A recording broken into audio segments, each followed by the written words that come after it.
If you spent a lovely day at the beach, and then returned the following weekend knowing that it had one fewer grain of sand, would it seem like a different beach?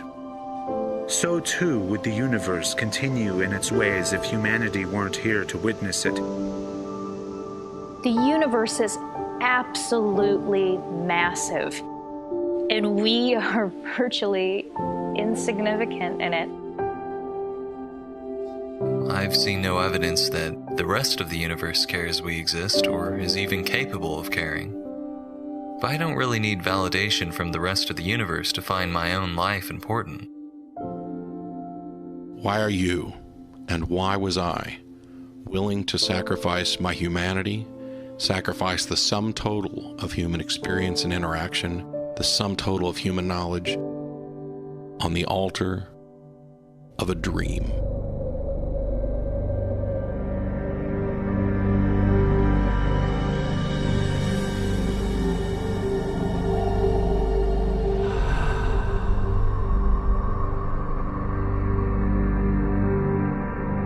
On occasion had people tell me that my life must be so depressing because I'm an atheist. It's doom and gloom, and once you die, it's all over. And it's just absurd to me how many people live for dying in this weird way.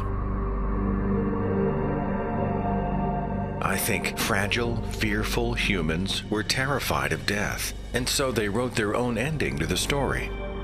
This happy fantasy, a place where they'll be reunited with people they've lost, they'll experience constant joy, and of course, they'll never, ever die. To me, living for the afterlife, thoughtlessly following a set of what not to do rules which you cannot question, that's basically devaluing your life in favor of worshipping death. And apart from the lack of evidence of a heaven or hell, there is another problem that the concept of an afterlife has. It is to diminish the value that we place on our lives in the here and now. An unlimited supply of anything, including life, means that its existence cannot be appreciated. If life is eternal, then there should be no sense of urgency.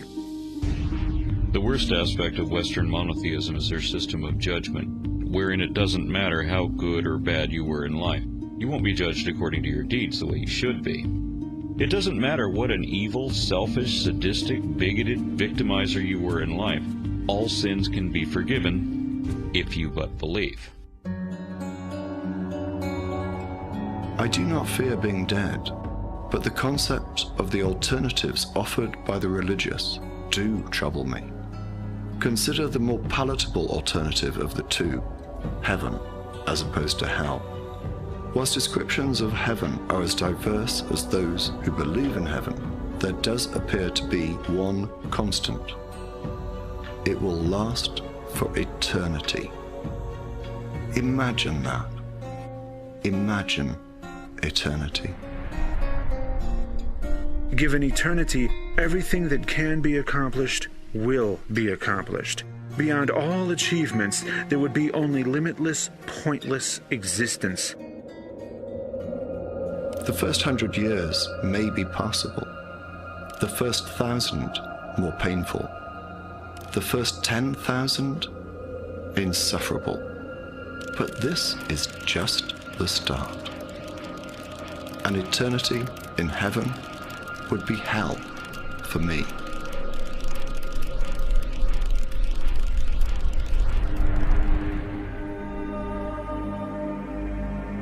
When I think about my own death, I used to feel scared, but I don't think I do anymore. I'm not afraid of being dead. After we die, we will not know the truth at that point. We will not know, wish, think, remember, dream, anything.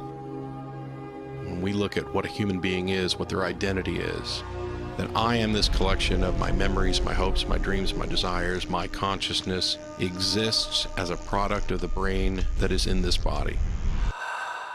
That ends at death. I don't find this sad or tragic either. I don't really welcome death, but I don't live in fear of the end. and I've come to see it as just another part of the natural world.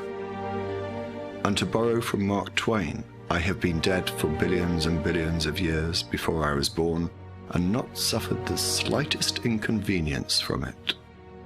In some respects, we never die. Our lives are entangled with those who come after us, just as our lives are entangled with those who came before us. I mean, there is scarcely a living soul on this planet that doesn't go to bed at night without their lives in some way being affected by the work of the hands and minds of folks like Faraday, Newton, and Pasteur. But these entanglements go way beyond the vulgarly obvious main routes, for similarly, almost everyone's life is intertwined with the people who grew the grain and made the bread that these men ate. So it becomes clear that death is not the end. We are intertwined with both lesser and greater themes. Just because there is no grand scheme that it plays into doesn't mean that there's not something beautiful about what's going on here. Ironically enough, the only part of me that is, for all intents and purposes, immortal is my material body. Because after I die, and after our sun dies, and after the planetary nebula it leaves behind fades away, every atom of me will be recycled back into the universe, ultimately becoming part of other planets and stars. We are all originally stardust, literally, and we will be stardust again and forever. Even though a cell might not last forever, the role it played in the life of the larger organism was important, and that is how I see myself, as a part of something bigger. I have everything to live for. I don't want people to mourn over my death. If anything, I want them to celebrate my life, to celebrate what I have accomplished. I, for one, think that your life becomes more meaningful when your beliefs are based in reality.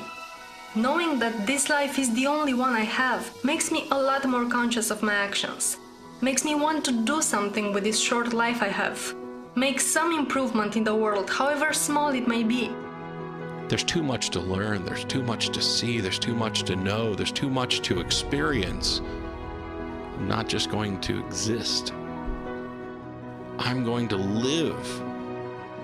For the beauty that cannot be seen, for the honor of those whose shoulders we stand on, for the hope of those we aspire to become, and for the inspiration of those who will surpass our achievements. Life is a precious, brief, fragile, amazing thing. And instead of being so fixated on living after death, I want to truly live before it. And be thankful that against incredible odds, I was able to witness this particular part of the universe with my own eyes, firsthand.